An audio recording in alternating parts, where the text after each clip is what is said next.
Well, we just signed terms of reference with the federal government to come to the table for 8 to 12 months to see how we can get into alignment. I'm going to go into that with good intentions and with good faith, in hoping that they are reasonable and that they are going to meet us part way.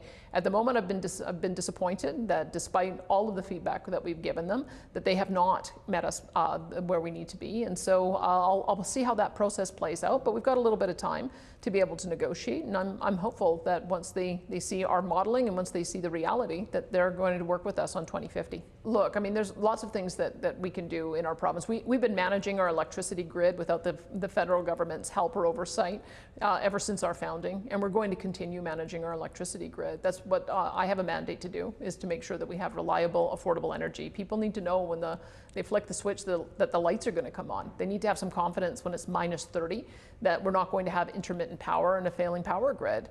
And those are the things that I have as my mandate. Those are the things that the Constitution gives me the obligation to do. And so we're going to do whatever we can to make sure that we achieve those objectives. The 7 times that our power grid almost failed in the last year, on 2 of those days, when it was minus 30, wind and solar were generating less than 100 megawatts of power, even though there's 5,000 megawatts of installed.